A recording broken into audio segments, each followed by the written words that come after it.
Muy buenas tardes a toda la comunidad académica de esta Universidad Nacional Pedro Enrique Sureñas, administrativos, docentes y estudiantes, y al público en general que están conectados desde diversas plataformas de esta universidad.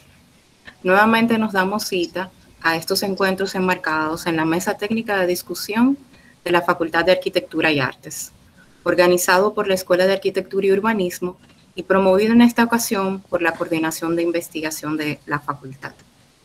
El tema que se desarrollará en la tarde de hoy se titula Evaluación ambiental de edificios durante el proceso de diseño, aplicación del análisis del ciclo de vida a partir del BIM, del doctor en arquitectura Víctor Alberto Arbizu Piña. El eje de sostenibilidad ha tomado una fuerza importante al interno de nuestra escuela, ya sea desde el diseño curricular en el que nos encontramos actualmente, los proyectos de grado que comienzan a orientarse en la sostenibilidad desde su enfoque integral, hasta el proyecto de investigación actualmente en curso, determinación del potencial de la infraestructura verde como herramienta de adaptación al cambio climático en el Distrito Nacional. Por eso es importante el tema que hoy pues vamos a tratar, pues definitivamente el análisis del ciclo de vida constituye una de las herramientas de evaluación más completas y complejas de la optimización de los edificios y del espacio construido. En ese sentido también, pues la incorporación de herramientas BIM facilita este manejo y procesamiento de datos de una manera mucho más dinámica y seguramente pues de retroalimentación constante entre el análisis del ciclo de vida como de la misma herramienta. Le damos la más cordial bienvenida de parte de nuestra Escuela de Arquitectura y Urbanismo a esta tarde y de inmediato pasamos a la doctora Gilcauri Rojas, coordinadora de investigaciones de la Facultad de Arquitectura y Artes, para que nos presente la semblanza de nuestro invitado expositor. Muy buenas tardes. Buenas tardes.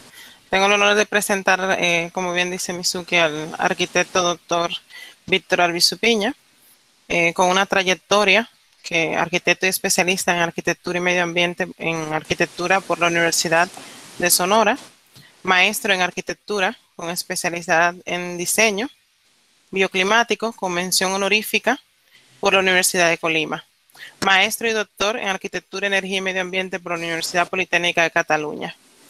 Se ha especializado en temas de sustentabilidad, eficiencia energética e impacto ambiental en la edificación. Ha trabajado como diseñador, consultor ambiental y de eficiencia energética en diversos proyectos arquitectónicos y urbanos. Ha sido profesor desde 2010 en diferentes universidades, a nivel de licenciatura y posgrado, impartiendo asignaturas relacionadas con la arquitectura bioclimática, la eficiencia energética de los edificios y las energías renovables, entre otros. Su línea de investigación se ha centrado en el análisis de ciclo de vida y en las declaraciones ambientales en productos del sector de la construcción en México. Ha publicado diversos artículos de divulgación y de investigación en revistas internacionales de alto impacto. Ha impartido conferencias, cursos y talleres en diversas universidades y congresos internacionales sobre temas relacionados con su línea de investigación, formando parte del Sistema Nacional de Investigadores, del CNI, nivel candidato en el CONACYT, así como el Comité Evaluador del Journal of Cleaner Production y del Comité Científico de las revistas de Ciencias Tecnológicas RECIT. Actualmente es académico en tiempo completo en el Departamento de Arquitectura, Urbanismo e Ingeniería Civil en la Universidad Iberoamericana Ciudad de México, donde dirige el proyecto de investigación Herramienta de Evaluación Ambiental de Edificios con enfoque de ciclo de vida en México. Arquitecto, un honor recibirlo en nuestra escuela y le cedo la palabra. Bueno, pues muchísimas gracias por la invitación. Agradezco mucho a la Facultad de Arquitectura y Artes por esta invitación. Para mí es un honor poder estar con ustedes compartiendo un poco de lo que estamos trabajando en la Universidad Iberoamericana de Ciudad de México. Muchísimas gracias a la doctora Gilcauri Rojas por esta amable presentación. Y me gustaría compartirles pantallas para iniciar con la charla. Creo que ya se puede ver la pantalla. Bueno, pues me gustaría hablarles un poquito de esto que estamos trabajando en la Universidad Iberoamericana sobre el tema de evaluación ambiental de edificios durante el proceso de diseño. y enfocarnos un poco en la aplicación del análisis de ciclo de vida a partir de la metodología de BIM. Un poco el contenido que estaríamos viendo a lo largo de la charla lo he dividido como en estas 4 partes. La primera, pues una parte de introducción, una segunda donde hablaremos ya de la metodología del análisis de ciclo de vida como una herramienta de evaluación ambiental. Después hablar de BIM y análisis de ciclo de vida durante el proceso de diseño y terminar con unos casos prácticos que me gustaría mostrarles, incluido algo de lo que estamos trabajando acá en la universidad. Siempre cuando hablamos de estos temas de evaluación ambiental, cuando hablamos de edificios, creo que es necesario pasar un poco por el concepto de desarrollo sustentable. Seguramente ustedes han escuchado hablar de esto y de dónde se acuñó este concepto de desarrollo sustentable, que ahora es muy común que todo el mundo hable de desarrollo sustentable, políticos, deportistas, en todos los ámbitos ya escuchamos este concepto. Y es tan común que a veces perdemos un poco el origen o la noción de a lo que se refiere originalmente el concepto. Seguramente han escuchado hablar de esta definición de satisfacer las necesidades del presente sin comprometer la habilidad de las futuras generaciones para que puedan satisfacer sus propias necesidades, ¿no? Acuñada en el informe de Brundtland en 1987. A mí me gustaría resaltar esta palabrita de necesidades, porque aquí es donde ya empezamos a aterrizar este concepto a los diferentes ámbitos en los que nos movemos, ¿no? Y actualmente hablando de la arquitectura, hablando de la edificación, pues valdría la pena preguntarse qué necesidades satisface el sector de los edificios, poco donde nos estamos moviendo nosotros. Aquí podríamos entrar en un gran debate, una charla de cuáles son las necesidades que satisfacen los edificios, pero que tal vez lo podríamos englobar en esto, en habitabilidad, ¿no? Propiciar y proporcionar condiciones de confort, de salud, de seguridad, entre otras.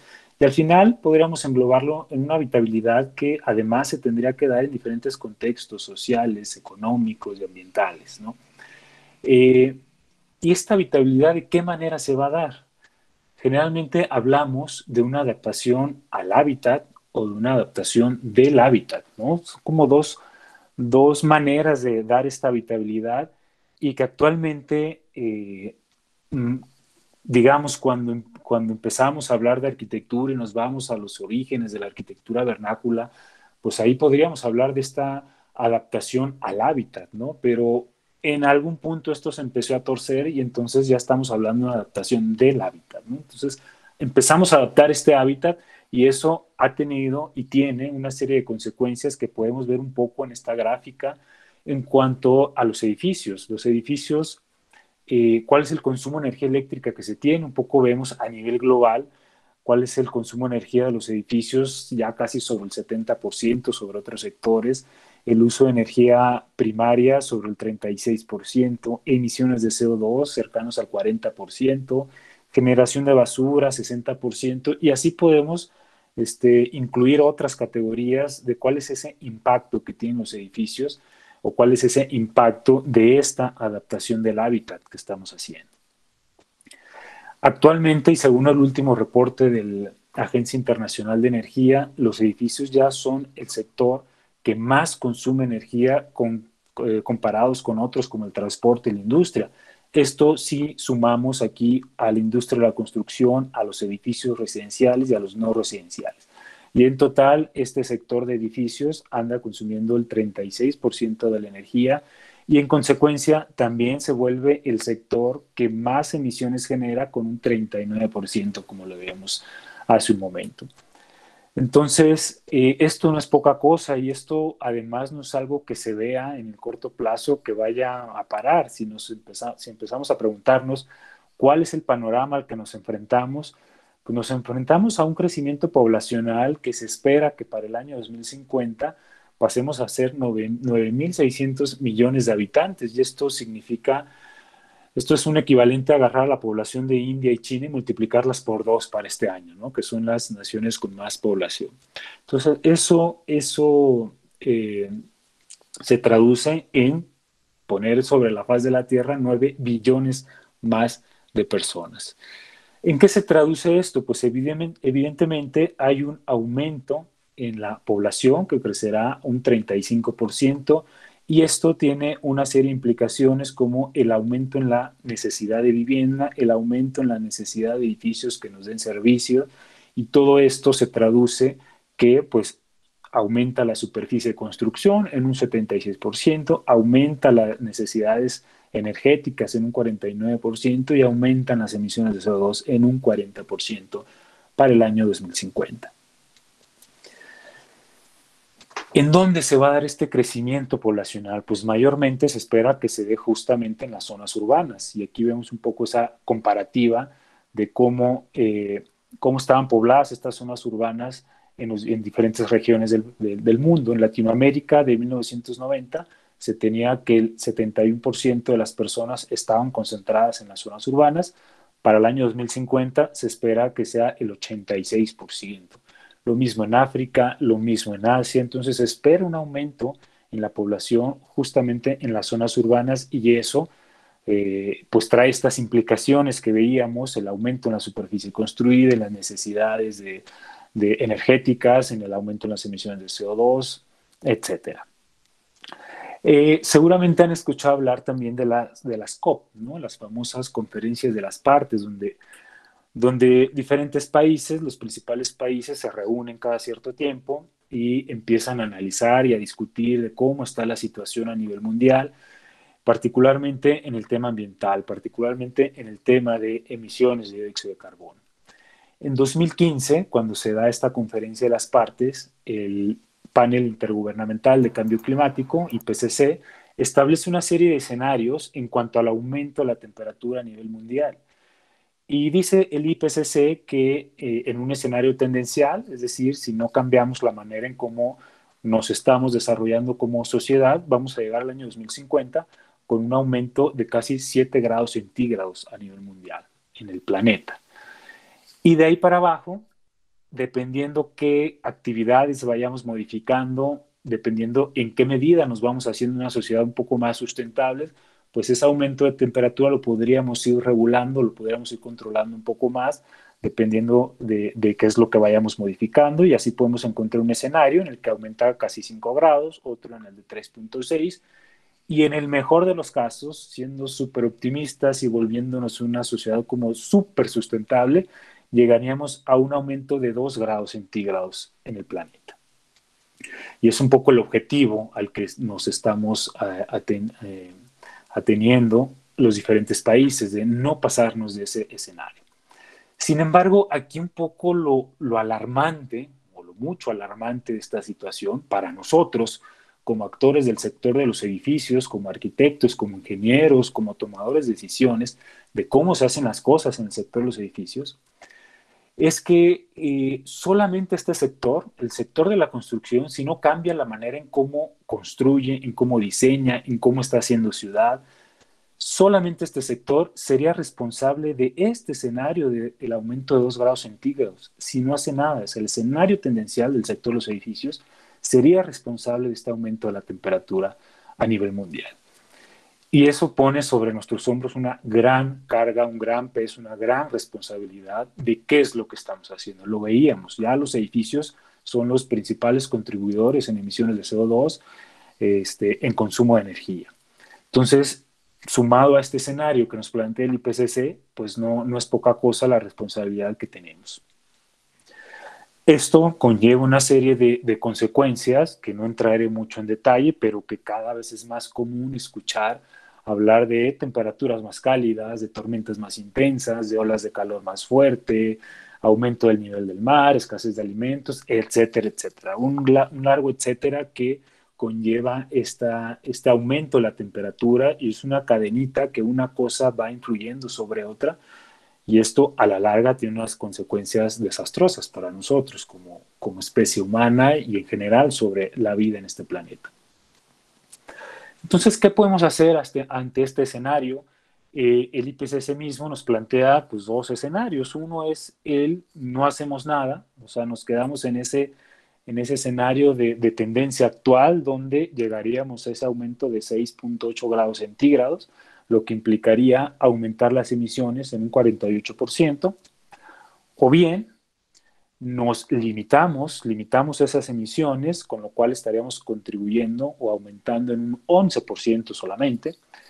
Y para esto tendríamos dos opciones principales. Una sería mejorar la eficiencia energética de las edificaciones. Y otro, nos dice el IPCC, cambiar las fuentes de energía de las convencionales a base de hidrocarburos por energías renovables. Con estas dos opciones, o trabajando sobre estas dos opciones, pues llegaríamos o nos limitaríamos a ese escenario optimista que decíamos de un aumento de 2 grados centígrados.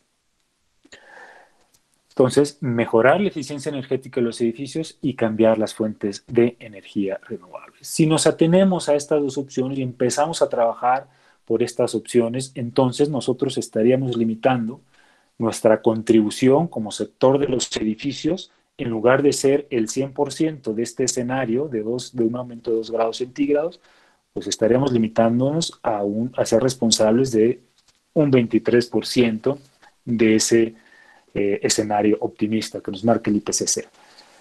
Pero aquí me gustaría preguntar si eso sería suficiente, o sea, trabajar en la eficiencia energética de los edificios, cambiar las fuentes de energía, es todo lo que podemos hacer nosotros como actores principales en el sector de los edificios. ¿Sería suficiente esto para cumplir ese principio de sostenibilidad que hablábamos al principio, de satisfacer nuestras necesidades sin comprometer a las futuras generaciones para que satisfagan las suyas? Bueno, un poco esa es la pregunta que me gustaría lanzarles a ustedes como retos, y es eso lo más que podemos hacer como actores del sector de los edificios. Entonces, el IPCC nos hablaba de hacer más eficientes energéticamente nuestros edificios. Aquí vemos dos gráficas, una del lado derecho, las barras rojas, tratándose del edificio convencional, donde habrá un cierto consumo de energía al principio, cuando se construye, cuando vienen todos estos materiales, se fabrican, se construye. Ahí está lo que llamamos nosotros la energía incorporada del edificio, ¿no? Entonces, energía que ya se consumió previo al uso del edificio y energía que como consecuencia tiene una serie de impactos ambientales como el CO2. Después, durante el uso del edificio, pues tendremos una serie también de consumos energéticos necesarios para mantener operativa esa fase del edificio. Luego, del lado derecho, tenemos un edificio bioclimático, un edificio que está pensado desde el principio para que durante el uso consuma menos energía.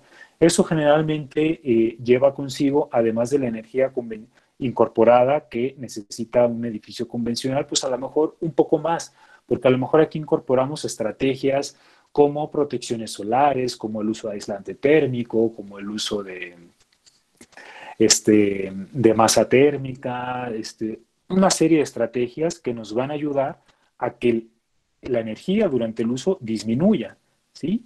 Y esto es importante porque la fase de uso de los edificios no es corta, o sea, no es poca, no son 10 años ni 20, 50, 60, 100 años o más, ¿no? Dependiendo del edificio, es lo que va a durar. Por eso es la relevancia del consumo energético durante la fase operativa de los edificios. Y entonces tenemos esta opción del edificio bioclimático y con esto atendemos a esa recomendación del IPCC de hacer un uso más eficiente de la energía durante la ocupación de los edificios. De tal manera que tenemos este caso, en la gráfica de abajo tenemos que un edificio convencional ocupas menos energía, pero a la larga el consumo de energía va aumentando y va aumentando. En cambio, un edificio bioclimático a lo mejor consumes un poco más, pero a la larga la energía es menor, el consumo de energía es mejor. Actualmente esto se ha trabajado tanto que ya somos como sociedad, como sector de edificios, ya somos muy buenos en lograr esta eficiencia energética de los edificios, a tal grado que ya tenemos los edificios net zero, estos edificios que no consumen, en teoría, energía, o más bien generan la energía que consumen durante su uso, ¿no? Esto implica pues también a lo mejor un poco más de consumo de energía al principio, la energía incorporada, pero a la larga ya prácticamente no necesitas energía, más allá de la que genera el mismo edificio. Entonces, estamos muy bien en esta parte, ya logramos que un edificio sea súper eficiente durante la parte de uso, durante su etapa operativa. Pero ¿qué pasa si empezamos a voltear a ver lo que pasa antes y lo que pasa después de los edificios, del uso de los edificios? De tal manera que si nosotros nos concentramos en la etapa de uso, pues súper bien, nos ahorramos una cierta cantidad de energía, de emisiones de CO2 y de otros impactos ambientales. Pero si empezamos a ver cómo se construye nuestro edificio y empezamos a ver esas áreas de oportunidad para bajar ese consumo energético, bajar esos impactos ambientales, pues ya ahorramos un poco más de emisiones de CO2, entre otros impactos. Y así podemos empezar a ver otras etapas del ciclo de vida de un edificio, como la producción misma de los materiales. ¿Qué materiales voy a utilizar? ¿De dónde me voy a traer esos materiales? ¿Son materiales locales o me los voy a traer de otro país, de otro continente? Bueno, todo eso es una carga ambiental que le estamos echando a nuestro edificio. De tal manera que hay que empezar a voltear a ver en estas otras etapas y empezar a pensar también qué va a pasar cuando termine la vida útil de un edificio.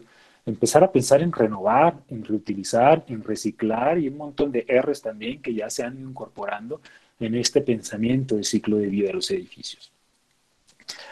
¿Cuáles son las características del análisis de ciclo de vida, de esta metodología de evaluar los edificios con este enfoque? Por un lado, nos da un panorama ambiental completo. Generalmente nos enfocamos en esta etapa de uso de los edificios porque efectivamente es la más relevante, pero cuando aplicamos la metodología del ciclo de vida, lo que nos ayuda es abrir esta fotografía, a tener una fotografía mucho más completa, una perspectiva más amplia y conocer realmente el impacto ambiental que va a tener nuestro edificio en toda su dimensión, durante todo su ciclo de vida. Nos ayuda a identificar además las etapas críticas de impacto ambiental y no solamente en una categoría, sino en varias. Hay varias categorías que unas pueden ser más importantes que otras dependiendo dónde se esté construyendo nuestro edificio. A lo mejor para unas zonas del planeta el tema del agua no es importante, pero para otras es muy importante el tema del agua por la escasez que hay en la región. Y si mi edificio empieza a consumir una gran cantidad de agua respecto a otros, pues ese puede ser un problema. De tal manera que nos da este panorama ambiental en varias categorías de impacto ambiental. Y vamos a poner un ejemplo, un edificio que estés diseñando como arquitecto y que hagas a lo mejor una evaluación térmica del edificio durante el proceso de diseño y te des cuenta que se está calentando mucho y por lo tanto necesitas una gran cantidad de energía para climatizar y aire acondicionado. Y por lo tanto eso tiene una repercusión muy importante en el tema del calentamiento global. Entonces empiezas a pensar qué hacer para bajar este consumo energético, disminuir este impacto ambiental y dices, bueno, lo que pasa es que tengo una gran superficie acristalada por donde está entrando mucho sol, pero no la puedo quitar porque tengo una genial vista ahí, entonces, etcétera, no puedo quitar eso, pues le pongo unas protecciones solares. Pero si no tienes el cuidado de ver cómo son esas protecciones solares o cómo son fabricadas, entonces lo que haces es, vamos a suponer, pusiste unas protecciones de acero y resulta que la planta donde se está fabricando ese acero pues no tiene el suficiente cuidado y los desechos o las aguas con lo que utiliza para sus procesos las vierte en un río, no hay un tratamiento adecuado, eso genera una lluvia ácida, etcétera. Entonces lo que estás haciendo es transferir esos impactos ambientales de la etapa de uso a otra de las etapas de tu mismo edificio, que sería la producción, y entonces bajas el calentamiento global, pero lo pasas a otro impacto ambiental que puede ser igual o más importante para tu región. Entonces, esta metodología del análisis de ciclo de vida nos ayuda justamente a tener, como les decía, este panorama ambiental completo, evitar estas transferencias de impacto ambientales, de lo que yo me ahorro en la etapa de uso, me lo llevo a la etapa de producción o me lo llevo a la etapa de fin de vida. ¿Qué va a pasar con esas protecciones solares al final de su vida útil? ¿Se pueden reciclar, se pueden reutilizar o no? Y el proceso de reincorporación al hábitat es mucho más tardado y tiene una serie de impactos. Bueno, justamente para eso nos ayuda esta metodología, para visualizar todos esos temas. De tal manera que hay una serie de aplicaciones directas en el sector de la construcción con este tema del ciclo de vida. Nos ayuda a establecer prioridades de diseño, cuando hablamos de diseño bioclimático, de diseño ecológico, de rehabilitaciones, etcétera. Nos ayuda a seleccionar adecuadamente a los proveedores de nuestros materiales con los que se va a construir nuestro edificio. O para el mismo fabricante, le ayuda a destacar en el mercado cuando hay una búsqueda por hacer que sus productos tengan este giro sustentable. Nos ayuda a realizar análisis comparativos entre diferentes opciones de diseño y ver cuál es la mejor opción desde el punto de vista ambiental. En fin, nos da una serie de herramientas, la metodología del análisis de ciclo de vida, no solamente a nosotros como arquitectos, también a los fabricantes de materiales, al mismo gobierno para establecer estrategias y políticas fiscales, para gestionar residuos, para lograr certificados ambientales de nuestros edificios o para el cumplimiento simplemente de normativa y legislación cuando se incorporan estos temas desde el gobierno en los diferentes países.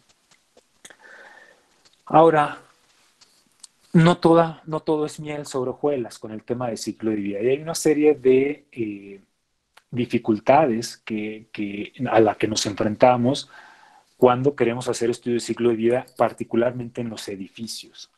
Y particularmente en la región de Latinoamérica, donde todavía este tema va un poco caminando a paso lento. Algunos países han despegado un poco más en Latinoamérica y algunos pues, nos hemos quedado un poco más rezagados. Sobre todo si nos comparamos con Europa y con Norteamérica y con otros países más desarrollados. Y una de las principales dificultades a las que nos encontramos es justamente a la misma aplicación metodológica del ciclo de vida en los edificios. ¿Por qué? Por un lado, porque los edificios justamente tienen una larga vida útil y a veces es muy complicado poder proyectar esos consumos energéticos que va a tener el edificio en 5, 10, 20 años. Pues en 20 años las cosas pueden cambiar y a lo mejor los consumos energéticos que ahora estamos proyectando para ese entonces, pues cambian, ¿no? De aquí a 20 años. Por otro lado, los edificios son diseños únicos, no es algo como que podamos estandarizar como con otros productos, por ejemplo, las bolsas de plástico o algún otro producto donde, así como se fabrica una, se van a fabricar muchos tipos de bolsas. Los edificios tienen un diseño útil y eso va a hacer que se comporten de manera pues diferente también. Por otro lado está la falta de demanda de este tipo de estudios, tanto de la iniciativa privada como del sector público. Mientras no se demanden estos estudios, este tipo de estudios, pues es difícil que la metodología del ciclo de vida empiece a avanzar un paso más veloz. Vemos en el caso de Europa, por ejemplo, que ya está incorporado en la normatividad de la legislación. Si tú quieres sacar un permiso de construcción, hay muchos países europeos que ya requieren este tipo de estudios. O las mismas certificaciones, ¿no? A través de las certificaciones ambientales en Europa, como DGNB, BNB en Alemania, pues ya incorporan este tipo de estudios y además son certificaciones que son obligatorias para poder construir. En el caso de Latinoamérica, LEED es un poco la que lleva, la que está más avanzada, a la que se recurre más, y ya desde hace unos años incorpora el tema del ciclo de vida, el tema de las declaraciones ambientales de producto, que es un certificado o una etiqueta ecológica de productos basados en la metodología del ciclo de vida, pero son aspectos todavía que son voluntarios, digamos, dentro de la metodología LEED, no son de parte de los requerimientos obligatorios. Pero bueno, ahí va avanzando también a través de la certificación LEED. Otro de los problemas a los que nos enfrentamos es la falta de herramientas de aplicación práctica de este tipo de estudios en los edificios. No es que no las haya, sí las hay, pero generalmente estas herramientas están centradas en las primeras fases que se llaman cuna-puerta, es decir, desde la extracción de materia prima hasta la construcción del edificio y dejando fuera la fase de uso, la fase de fin de vida o algunos transportes. Por otro lado, son herramientas que son útiles en una fase avanzada del proyecto, cuando ya durante el proceso de diseño digamos, ya se tiene como la información suficiente para realizar un estudio de ciclo de vida, con lo cual te deja poco margen de maniobra para poder modificar durante el mismo proceso de diseño alguna cuestión que el estudio de ciclo de vida te haya arrojado. Entonces, mientras más avanzado esté el proyecto, más difícil se vuelve modificar alguna cosa para bajar esos impactos ambientales. Y generalmente, por otro lado, son herramientas que están destinadas a expertos en temas de análisis del ciclo de vida, con lo cual deja un poco de lado pues al arquitecto, al ingeniero de a pie que está diseñando y construyendo, que a lo mejor no tiene una noción de lo que es la metodología del ciclo de vida, entonces pues es difícil que ellos puedan aplicar o hacer uso de estas herramientas de análisis de ciclo de vida. Entonces, he ahí la importancia de las herramientas de ciclo de vida desde las primeras fases de diseño. Es aquí donde me quiero concentrar en el resto de la charla.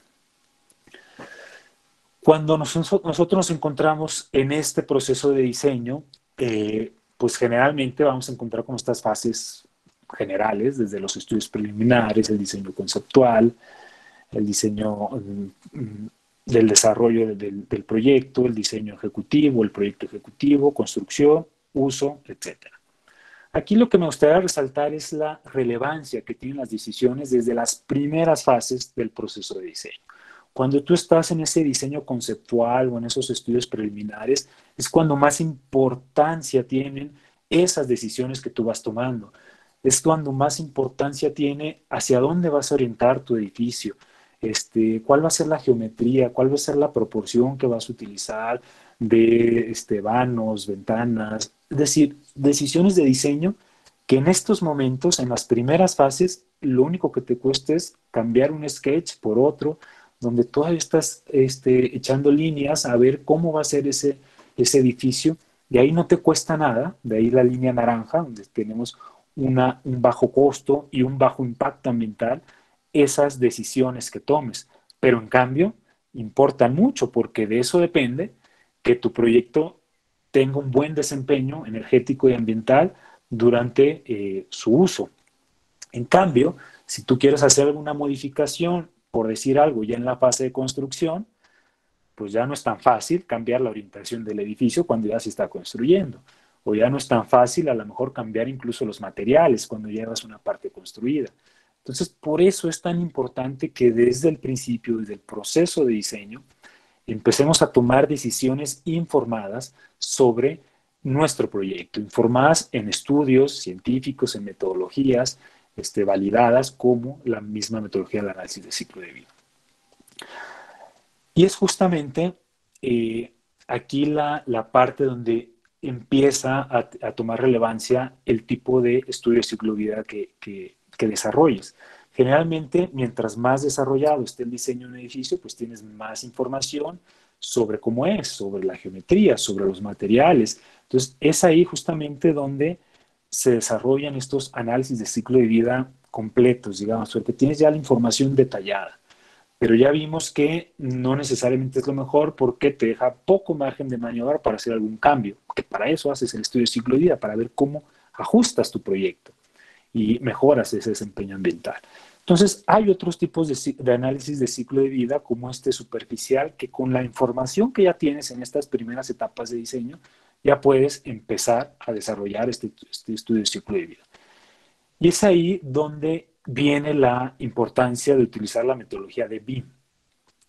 Como ustedes saben, BIM, Building Information Modeling, se maneja, digamos, de acuerdo a los niveles de desarrollo que tú tengas en tu proyecto, o los LOD, ¿no?, que se les llaman Level of Development, de acuerdo al nivel de desarrollo que tú tengas en tu proyecto. Entonces, se empieza con una geometría y una volumetría general, que a lo mejor es el usuario típico, hasta aquí llega, hasta modelar tu edificio con una geometría y volumetría general, pero después lo vas detallando, ese modelo, después pasas a especificar esos elementos constructivos generales, después pasas a especificar ya los sistemas constructivos y finalmente a los materiales de construcción que vas a utilizar en tu edificio.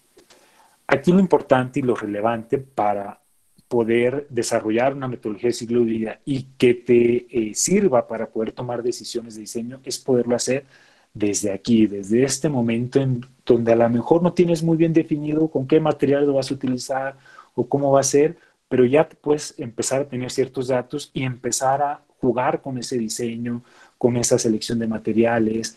Entonces ya puedes empezar a mejorar sin necesidad de que te cueste tanto después hacer esas modificaciones. Entonces, BIM no es una metodología nueva, sin embargo, ha tomado mucha fuerza en los últimos años. BIM ya nos ayuda a tomar diferentes decisiones durante el proceso de diseño, como la selección de materiales, hacer análisis del edificio, análisis incluso energéticos, como la iluminación, lo térmico, etc. Y últimamente se ha empezado a incorporar en la ecuación de BIM la metodología del análisis de ciclo de vida como parte de estos engranajes que te ayudan a diseñar y a hacer la propuesta de tu edificio. Entonces, desde entonces se empieza a incorporar la metodología del ciclo de vida y ese es un poco lo útil que le podemos sacar al poder usar BIM para nuestros edificios y para poder evaluarlo con una perspectiva de ciclo de vida. Hay diferentes maneras en las que se está haciendo esta integración.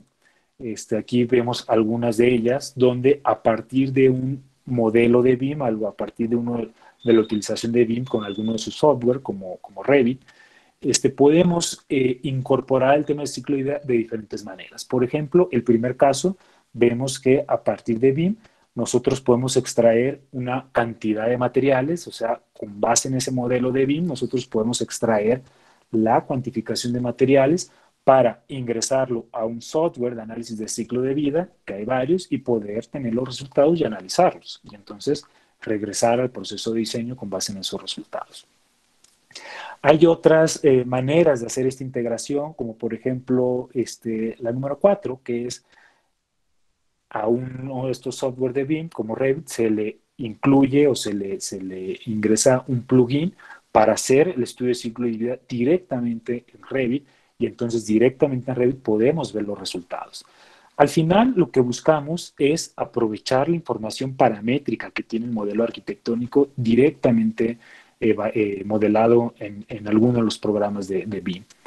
Como saben, por ejemplo, Revit, más que el modelado mismo, básicamente es una gran base de datos de nuestro modelo, de nuestro edificio, porque ya tiene toda la información y particularmente los materiales que nosotros vamos a estar asignando a nuestro edificio, ¿no? Entonces, básicamente lo que se busca es aprovechar esa información paramétrica del modelo arquitectónico.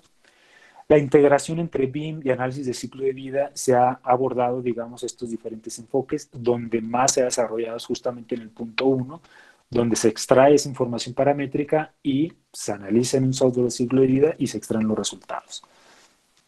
A mí me gustaría presentarles 5 casos de estudio. El primero de ellos es de la herramienta Tally. Es una herramienta comercial donde utiliza o se basa en este enfoque, donde es un plugin que se le añade al programa de BIM para extraer los resultados. El segundo caso que les presentaré es una investigación que se está haciendo en un centro de investigación en Austria, donde aquí lo que se hace es ingresar una base de datos de los impactos ambientales de los materiales, se ingresa al software de BIM, a Revit, por decir algo, y una vez que se tiene esta información, en el mismo software de BIM, nosotros podemos hacer el estudio de ciclo de vida y ahí mismo podemos ver los resultados debido a esta primera base de datos que nosotros le ingresamos, es decir, cuál es el impacto ambiental unitario de cada material. Entonces, les presentaré primero este caso de Tally, que les digo es un software comercial que sirve justamente para hacer estudios de ciclo de vida. Un poco el caso es un edificio dentro del campus universitario de la Universidad de Washington. Y un poco aquí lo primero que habría que ver es por qué desarrollar el estudio de ciclo de vida. En este caso, lo que se buscaba era cumplir con la certificación LEED. Entonces, como les decía, el LEED ya incluye temas de ciclo de vida y por eso decidieron hacer el estudio de ciclo de vida usando esta herramienta. Entonces, les voy a presentar unas 5 preguntas que guiaron un poco el estudio de ciclo de vida de este edificio. La primera pregunta que se planteó el equipo fue: ¿qué material tendría un mayor impacto ambiental en esa propuesta inicial que hicieron? Entonces encontraron que el 50% del impacto ambiental se lo llevaba el concreto. Debido a la cantidad de concreto que estaban manejando en el edificio, en la propuesta, pues eso representaba un 50% del impacto ambiental total y un 40% solamente en el calentamiento global. ¿Qué fue lo que hicieron? Pues reducir la cantidad de cemento, buscar otra alternativa de material que sustituyera el cemento, pero que no perdiera propiedades estructurales. Entonces utilizaron un sustituto, con lo cual eso les permitió reducir los impactos en el calentamiento global en un 15%, en el smog fotoquímico un 19%, 20% en agotamiento de la capa de ozono y 20% el potencial de acidificación. Entonces les permitió reducir esos impactos ambientales. Otra pregunta fue, ¿cómo afecta el diseño de un panel de una pantalla de lluvias, una especie de faldón, un elemento que tiene la fachada, en el impacto ambiental? Entonces, evaluaron diferentes opciones de diseño, obviamente todavía no se construye nada, y lo evaluaron respecto a un caso base que era un panel sólido, y a partir de ahí diferentes opciones de diseño. Perdón.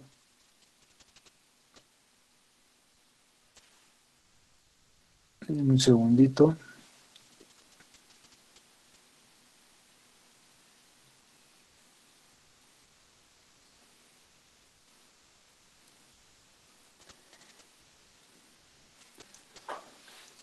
Entonces evaluaron como diferentes opciones de diseño. No sé si aquí ya se ve la pantalla. No, todavía no se ve Celeste, arquitecto. Ok. Un segundo.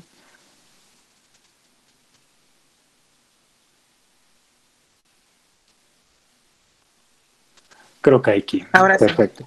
Sí, sí, doctor. Evaluaron diferentes opciones de diseño con este panel y un poco pues la idea era, bueno, ver cuál necesitaba menos masa, ¿no? O sea, con un poco la idea, bueno, entre menos masa tenga, pues menos material y por lo tanto mejor resultaría evaluado ambientalmente.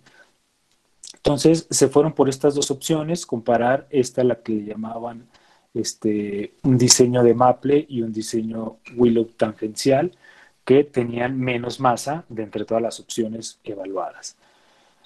Y al evaluar estas tres opciones, se dieron cuenta que si bien bajaba el impacto ambiental o varios de los impactos ambientales, pero subía en otros, que era el potencial de eutrofización y el potencial de adelgazamiento de la capa de ozono.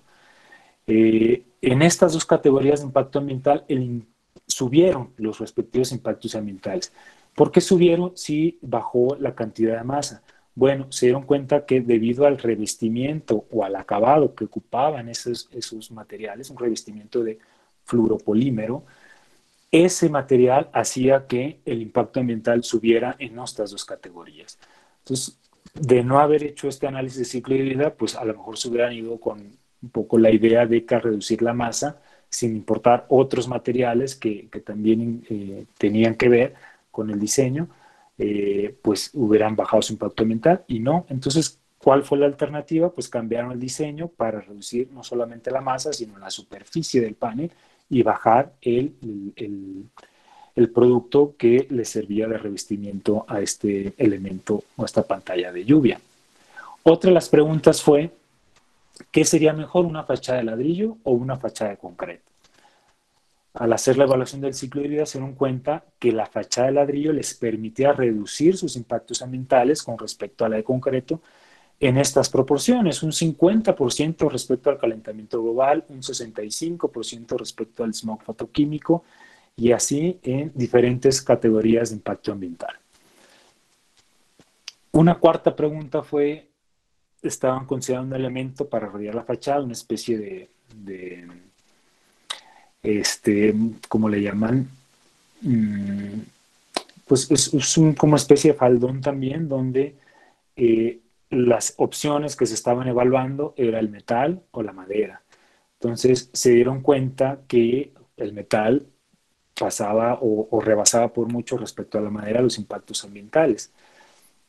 Entonces, esta serie de preguntas guía les permitió al equipo de diseño ir tomando las decisiones que mejor le convenía al edificio desde el punto de vista ambiental. De tal manera que al final, si uno compara las diferentes opciones de diseño, nos pudimos dar cuenta, o el equipo se dio cuenta más bien, que la opción B, o sea, ya la opción de diseño, haciendo las mejoras que se fueron haciendo, les permitió reducir entre el 41 y el 79% de los impactos ambientales, como vemos en esta gráfica. Entonces aquí nada más hay que mencionar que lo que se evaluó fue solamente la estructura, los espacios interiores y los acabados. Quedaron fuera del análisis otros elementos no estructurales y de paisaje.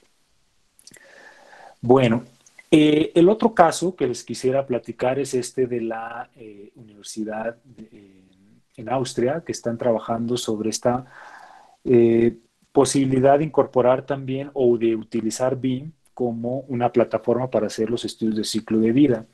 Aquí un poco lo que les decía hace un momento es que lo que hacen ellos es meter a BIM o meter a Revit la información de los impactos ambientales unitarios de los materiales. Por ejemplo, cuál es el impacto o los impactos ambientales de un ladrillo, de 1 kilo de cemento, de 1 metro cuadrado de cristal, y así los diferentes materiales de construcción se meten al modelo de Revit o al software de Revit, y conforme uno va modelando su edificio, en el mismo Revit puede ir viendo los resultados del análisis de ciclo de vida, divididos por elementos constructivos, de tal manera que de una manera visual, muy fácil de comprender también, vemos los resultados de los impactos ambientales, de tal manera que podemos identificar fácilmente cuál es el elemento que tiene mayor impacto ambiental. Por ejemplo, aquí los entrepisos o el piso del segundo nivel, que está pintado más en rojo, tienen mayor impacto ambiental respecto al piso de planta baja, que está pintado en verde. Entonces, así podemos ir evaluando diferentes opciones de diseño, la opción A versus la opción B, para ver cuáles son los elementos constructivos que tienen un mayor impacto ambiental y entonces tomar decisiones en consecuencia. Finalmente, les quisiera hablar, ya estamos llegando creo a la hora, finalmente les quisiera hablar de este tercer caso, que es una herramienta que estamos trabajando en la Universidad Iberoamericana, que es EVAMED, Evaluación Ambiental de Edificios con Enfoque de Ciclo de Vida, que el objetivo principal es diseñar y desarrollar un prototipo de software que pueda servir de apoyo a los actores de la construcción, principalmente en México, pero también en Latinoamérica, porque es donde más rezagado estamos en estos temas, y que pueda servir esto para el diseño de edificios con un menor impacto ambiental durante todo su ciclo de vida. Se busca ligar esta información o esta herramienta con las bases de datos que se han generado en Latinoamérica, particularmente en México, respecto a los impactos ambientales de materiales y sistemas constructivos de nuestras regiones. Un poco las preguntas que buscamos responder con este programa es cuál sería la mejor combinación de materiales de construcción, cuál sería el mejor espesor de aislamiento térmico que pudiéramos utilizar. ¿Conviene aislar todo el edificio o a lo mejor solamente algunas fachadas o el techo? ¿O de qué espesor tendría que ser ese aislamiento? ¿En cuánto se reduciría el impacto ambiental si yo instalo sistemas renovables de energía como paneles fotovoltaicos? ¿O cómo repercute la posibilidad de utilizar materiales reciclados, ¿no?, en el impacto ambiental de mi edificio? Entonces son ese tipo de preguntas que buscamos responder, y los ejes rectores de esta herramienta pues es buscar una interfaz amigable y orientada a un usuario no necesariamente experto en temas de ciclo de vida, ¿no? Pero esos son los elementos que veamos al principio que están siendo una barrera para que esta metodología permee entre el sector de la construcción. Que nos permita también automatizar la cuantificación de los materiales a través de un modelo de Revit.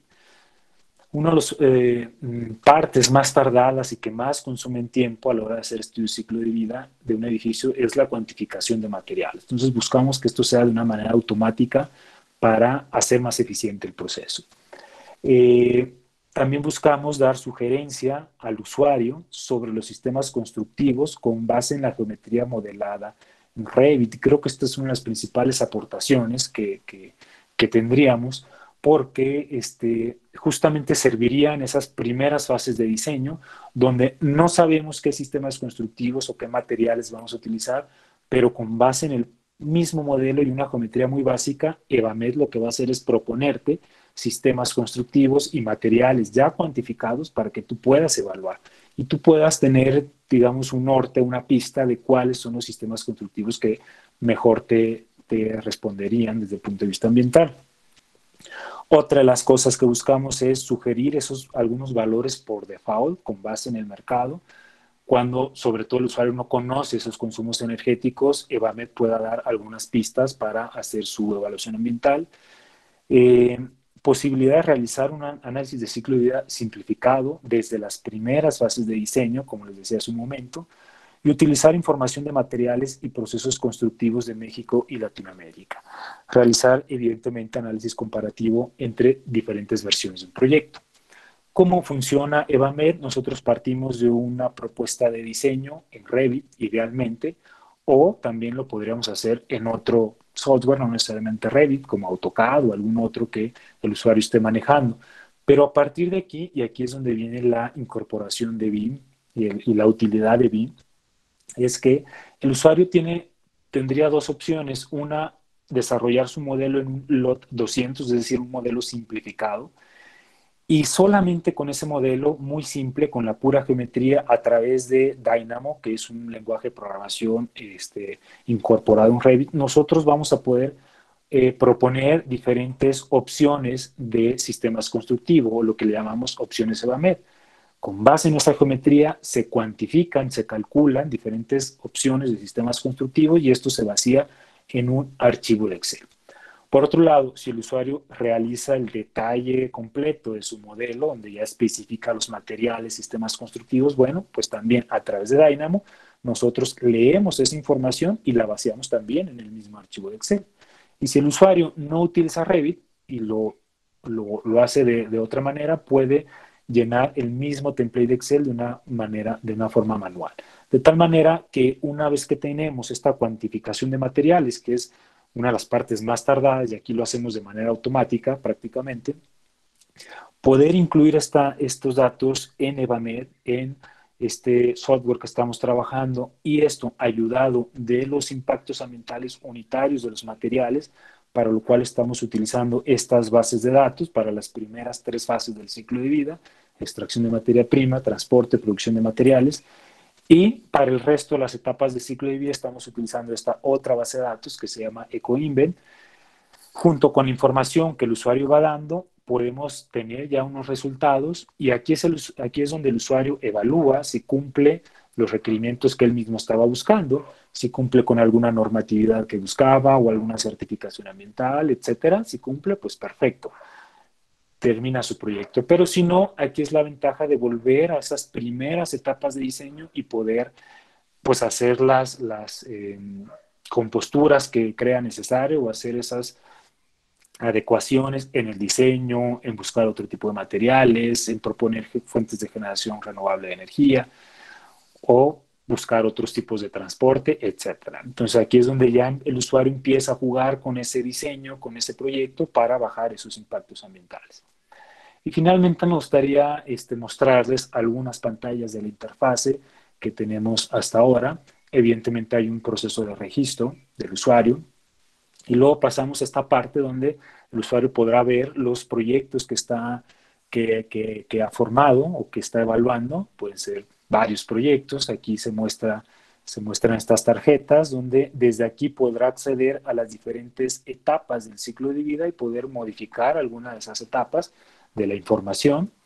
Desde aquí podremos generar un nuevo proyecto donde tendremos la posibilidad de desarrollar 3 tipos de análisis. Uno que se basa en la huella de carbono incorporado, que incluiría solamente la etapa de producción. Otro donde estaríamos analizando solamente la etapa de uso. Y otro donde analizamos el ciclo de vida completo de mi edificio, de mi proyecto. Una vez que se selecciona el tipo de evaluación, se le pide al usuario que cargue ese template de Excel que les hablaba hace un rato, que si tú lo hiciste en Revit, pues ya te genera ese archivo Excel con la cuantificación de materiales y lo puedes cargar justamente aquí. Esta es una vista de ese template de Excel, de cómo sería, y que el usuario aquí mismo puede ir cargando toda la información de sus materiales, la cuantificación de materiales para cada uno de los elementos de su edificio: cimentación, muros, pisos, techo, etc.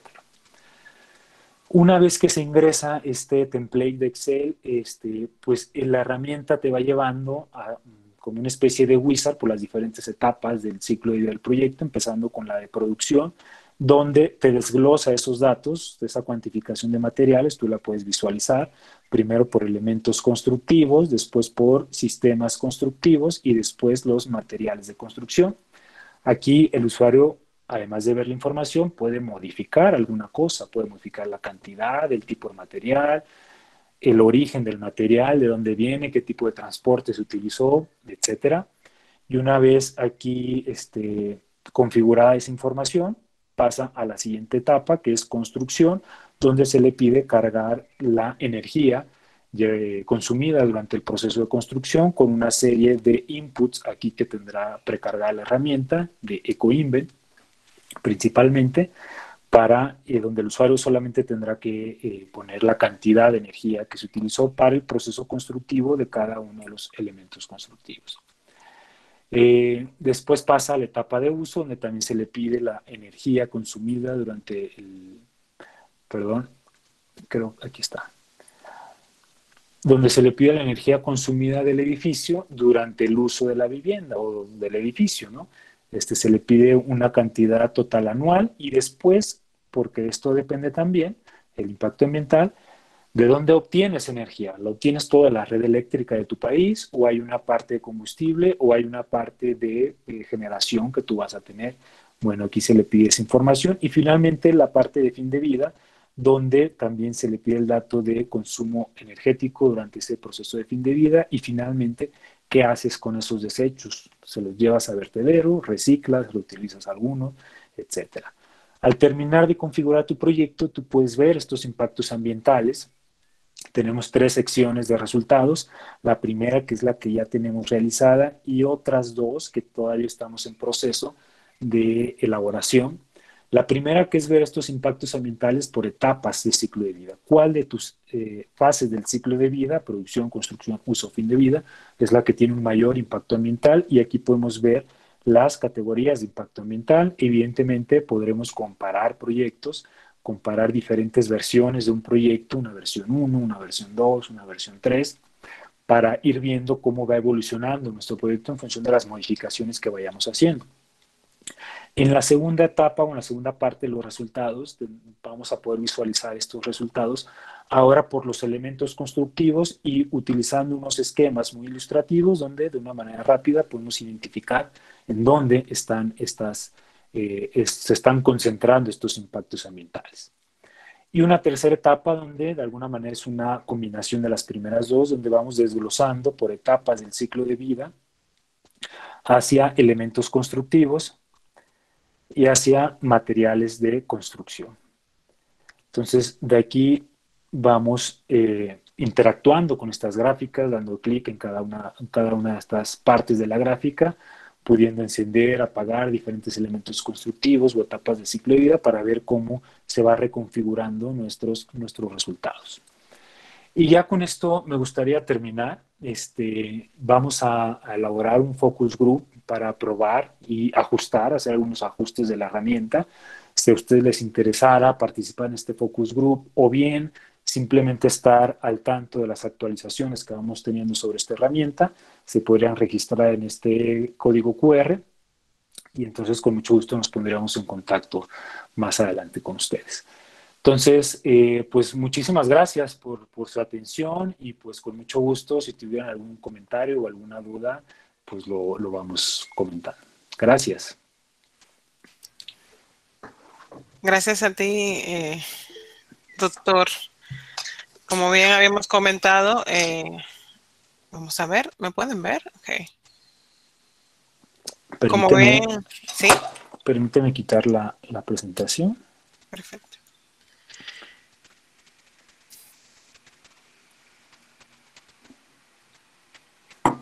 Creo que ahí está. Bien, arquitecto.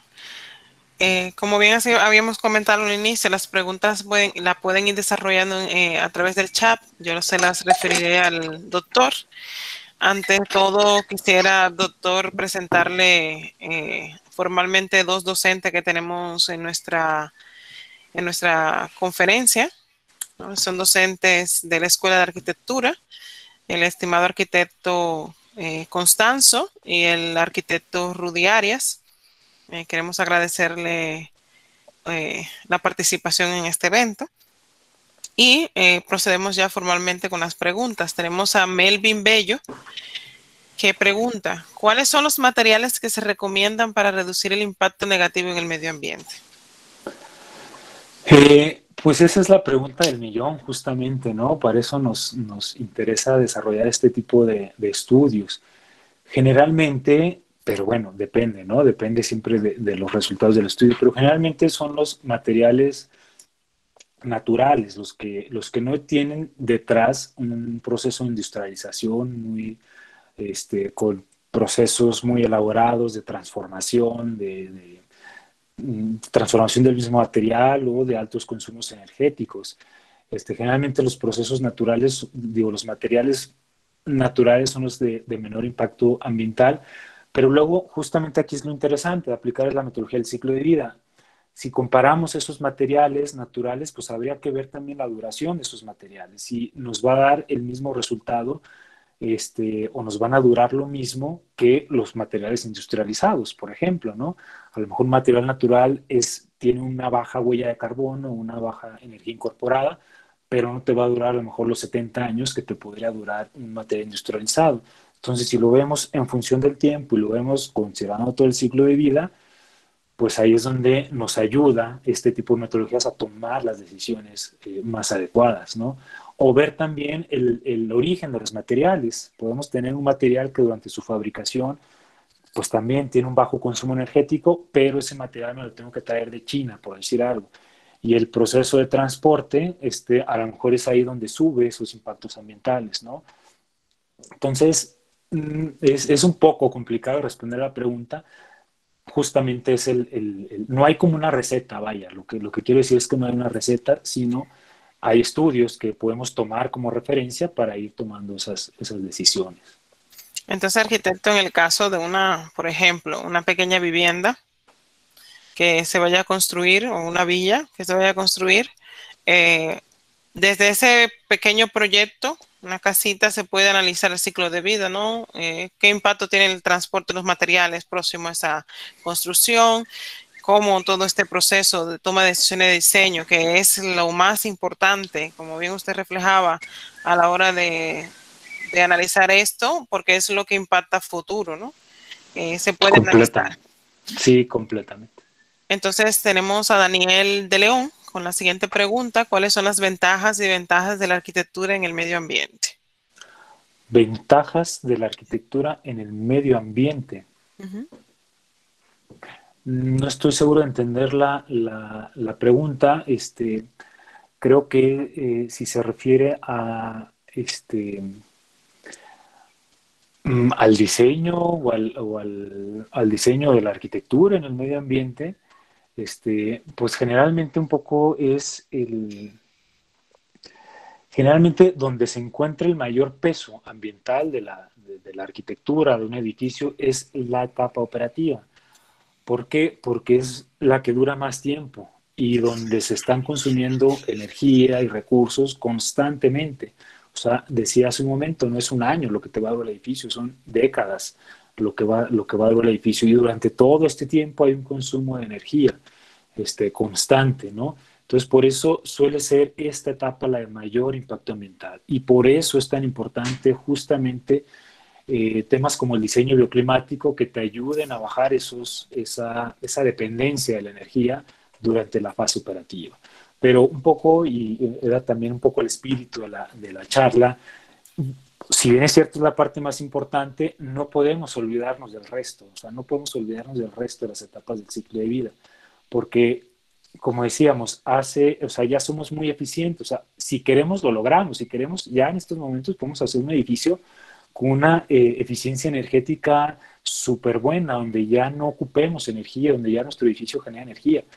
Pero no es eso todo lo que podemos hacer. Podemos empezar a voltear a ver el resto de las etapas del ciclo de vida y cómo ayudamos todavía a mejorar ese desempeño ambiental del edificio cuando vemos los materiales, cuando vemos los procesos de producción, cuando vemos el transporte, etcétera, ¿no? O sea, es tan importante, es ya la fase operativa como el resto de las etapas del ciclo de vida. Tomando en cuenta también un comentario que usted bien expuso, doctor, al principio de la charla, del aumento de la temperatura, ¿no? En la Escuela de Arquitectura publicamos un artículo en el Congreso del CTB en Barcelona, donde ya venimos haciendo estudios desde el 2017 de las medidas de temperatura de los últimos 30 años de la ciudad de Santo Domingo. Y ciertamente uno de los resultados hasta el momento es que la ciudad ha subido 2 grados en los últimos 30 años. Y imagínese usted dentro de 30 más, imagínese dentro de 50 más. Entonces, por esto es la relevancia, como el arquitecto mencionó, el análisis de ciclo de vida en el tema de la toma de decisiones de diseño. A veces en materia de docencia, los muchachos no entienden, no sé ni cómo ponderar la situación. Lo importante que es la toma de decisiones a nivel de diseño. Por eso a veces le hacemos tanto énfasis que los planos de detalle, que por qué este material, que por qué este envolvente, por qué optas más por cristal y no utilizas la parte bioclimática, ¿no? ¿Por qué no utilizas más el medio inmediato? ¿Por qué tienes que irte a lo más fancy, lo más caro, lo que más impacta? Porque todas esas pequeñas decisiones que se van sumando en cada etapa, como bien usted comentaba, van sumando un resultado final, ¿no? Y ciertamente desde ya, aquí, por lo menos en República Dominicana, sí, a través de ese estudio sí se puede comprobar de que ha aumentado 2 grados la temperatura, ¿no? Y ha habido un pequeño desfase de las temporadas, ¿no? De las estaciones anuales, por así decirlo. Entonces, sí, sí, creo que es súper bueno que se esté generando este tipo de información y que se esté dando a conocer pues, a los estudiantes. Eh, Creo que este tema, esta conciencia ambiental que tratamos de transmitir, al final es un tema también generacional. O sea, si uno le hablaba de este tipo de cosas hace 30 años, pues a lo mejor era poco lo que iba a caer en tierra fértil, ¿no? Pero ahora creo que las nuevas generaciones ya van a venir o ya vienen con este chip integrado de la responsabilidad ambiental o la responsabilidad que tenemos nosotros, hablando de los arquitectos, en nuestro quehacer. Entonces, creo que es muy bueno que esta información empiece a permear y se empiece a generar y que los estudiantes le empiecen a tomar, porque ya cuando salgan y de grado y cuando ya empiecen a ejercer la profesión, pues ya no va a ser lo mismo que hace 30 años. O sea, ya van a estar pensando en cuáles van a ser esas consecuencias que mi toma de decisiones va a tener, cuáles van a ser las consecuencias de mi diseño, de los materiales que utilizo, de mi construcción, etcétera.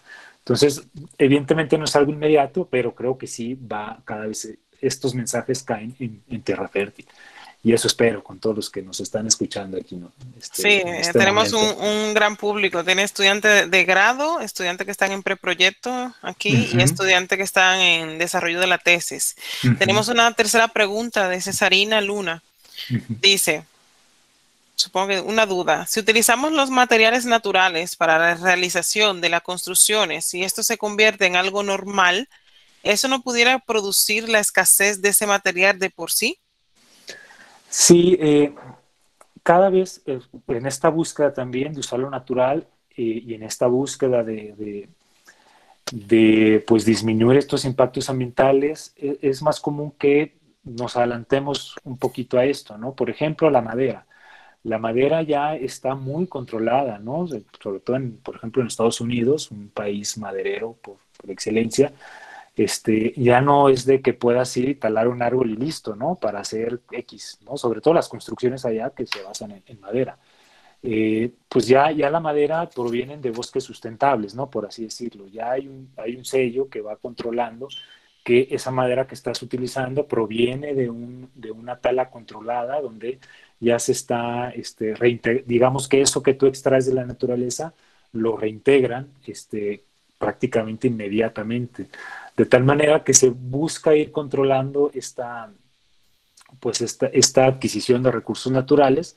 En el caso de la madera, pues ir sembrando más árboles. Y no nada más es quitar un árbol para sembrar otro. Quitas uno y siembras 10, ¿no? Entonces, un poco de esa manera se va garantizando esa reposición natural de los materiales.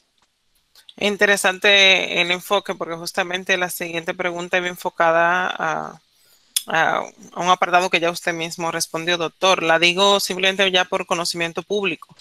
Gilda Laura Casanova comenta, he oído hablar de la madera como el material de futuro en cuanto a disminución del impacto al medio ambiente se refiere, pero ¿qué impacto tendría el corte de los mismos al ambiente? Y ciertamente, ¿no? Es interesante cómo estamos volviendo a lo básico, ¿no? Como en las construcciones más básicas desde el momento que se inició ciertas cosas era la madera, por lo menos aquí en República Dominicana es la madera. Y hemos ido evolucionando al hormigón y ahora vamos otra vez a retomar a la madera. Entonces ella agradece su respuesta porque entiende que ya con su comentario ha sido respondida. Paso a la siguiente, que es Emil García, que comenta, ¿qué alternativas en cuanto a materiales existen para crear transparencia en un proyecto? Que no sea el vidrio, dice él, ya que países como el nuestro, el colocar grandes superficies de vidrio aumenta considerablemente el calor en el espacio. Sí, justamente el vidrio creo que son los materiales, por lo mismo, que se ha trabajado más. Eh, Está desde lo más básico, que es sombrear el vidrio, o sea, evitar que la radiación del sol llegue directamente al vidrio y poner estas protecciones solares, ¿no? Pero de ahí hay un montón de soluciones también que se han desarrollado, como los vidrios dobles, triples, que ayudan a controlar las ganancias térmicas, o las películas pues de diferentes tipos de plástico, o cristales entintados también, que ayudan a pues, controlar justamente las ganancias térmicas. Permite el paso de la luz, pero evita el paso de la parte térmica, de la radiación. Entonces, se ha trabajado de diferentes enfoques el vidrio para mejorar ese desempeño térmico que influye en el edificio. Pero bueno, lo más básico, obviamente, entre más tecnología tiene el vidrio, pues también se vuelve más caro, ¿no? Entonces, por eso muchas veces lo más básico, bueno, habría que evaluarlo, pero una protección solar, o una orientación adecuada, o un cambio de dirección en el vidrio para evitar la incidencia directa del sol, pues es muchas veces lo más práctico, ¿no? Por eso es importante que desde el diseño, de nuevo, ¿no? Desde que está uno echando rayas, prevea estas cosas, ¿no? Y no trate de componerlo cuando ya tienes a lo mejor una gran fachada cristalada al poniente que lo pudiste evitar, ¿no? Desde el proceso de diseño. Perfecto. Entonces, arquitecto, creo que, dice Emil, que muchas gracias. La siguiente pregunta, Eliana García, o Liliana, ¿qué tal? ¿Cuánto tiempo? Un aporte referente a la primera pregunta. Cuando estuve hablando sobre esto en la presentación, me surgió la primera pregunta y al buscar al respecto me apareció esto mismo que explicó el arquitecto. El cemento natural, que utiliza menos energía en su proceso de elaboración, menciona la madera y además la mezcla del cemento natural local con cañamisa, la caña de una planta. Ese es un comentario que quiere agregar Eliani García. Sí, igual con el cemento se ha trabajado mucho también, porque justo el cemento y el acero son los dos principales materiales dentro de la construcción que más impacto ambiental tienen. Por un lado, el cemento requiere, durante el proceso de fabricación del clinker, que es como el elemento principal del cemento, pues requiere elevar un horno a elevadísimas temperaturas de 1300, 1400 grados centígrados, y eso hace que, o sea, ¿cómo elevas esa temperatura? Pues requieres un gran consumo de combustible, generalmente gas. O también ya se le mete de cualquier cosa para quemar y elevar la temperatura. Entonces, eso tiene pues una serie de emisiones y de impactos ambientales que hace que el impacto ambiental del cemento se eleve muchísimo. Lo mismo con el acero, todo lo que se tiene las altas temperaturas que se tienen que alcanzar para fundir el hierro y pues elaborar los perfiles, las varillas, etcétera, ¿no? Entonces ya es utilizar un poco otro tipo de combustibles, otro tipo de materias primas, o acero reciclado, ¿no? O sea, fundir el acero en vez de sacar nuevo hierro. Pues son un poco las estrategias que se han ido buscando para bajar estos impactos ambientales. Entonces, ya para concluir con la sección de preguntas, doctor, en materia de docencia y más en tema de investigación, y esta ya será una pregunta directa desde la coordinación de investigación hasta su conocimiento actual, ¿qué tema usted recomendaría incentivar a los chicos ahora mismo para desarrollar en temas de investigación o bien las tesis de grado? ¿Qué líneas o temáticas consideras relevantes que se deberían comenzar a tratar?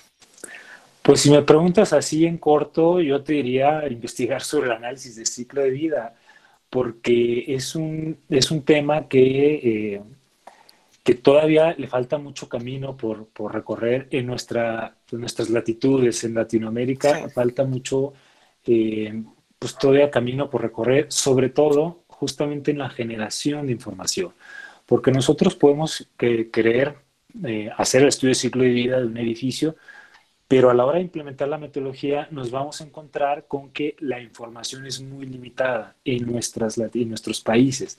Si te vas a Europa, allá ya tienen los impactos ambientales de todos los materiales que tú quieras, o sea, ya está todo muy avanzado. Pero aquí en Latinoamérica no, todavía tenemos mucha información que generar, o sea, es lo que se llaman los inventarios del estudio de ciclo de vida. Y evidentemente los tenemos que generar porque no podemos basarnos en información que hay en Europa o en Estados Unidos. Los procesos de elaboración del ladrillo, del cemento, del acero, de cualquier material de construcción allá son muy diferentes de cómo se hacen aquí. Por lo tanto, nosotros tendremos que elaborar nuestros propios inventarios, nuestra propia información para poder conocer los impactos ambientales que tendría un edificio fabricado, construido con nuestros materiales. ¿Sí? Entonces, creo que ahí hay todavía una brecha importante que tenemos que avanzar, que tenemos que construir información. Y esto se logra justamente a través de tesis. Mucha de la información que se ha generado en Latinoamérica, Argentina, Brasil, México, han sido por tesis de grado, posgrado, que empiezan a generar esta información que después se va juntando y empezamos a formar las bases de datos que nos son útiles para los estudios de ciclo de vida aquí en Latinoamérica. perfecto. Me alegro mucho de escuchar eso porque tenemos mucho interés en desarrollar nuevas temáticas en este campo.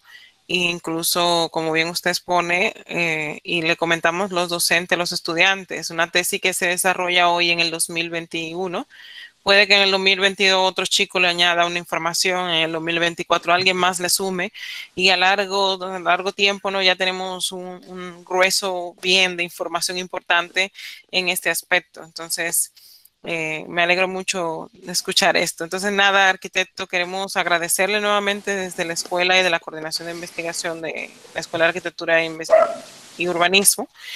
Y yo nuevamente extenderle una invitación en todo momento para colaboración. Siempre que usted requiera de nosotros puede contar con nosotros y agradecerle al público en general por asistir, a todos los estudiantes que pude ver ahí en el listado, a los docentes, el arquitecto Constanzo y el arquitecto Rudy Arias, gracias por el apoyo a esta charla, igualmente a la coordinadora general Mizuki.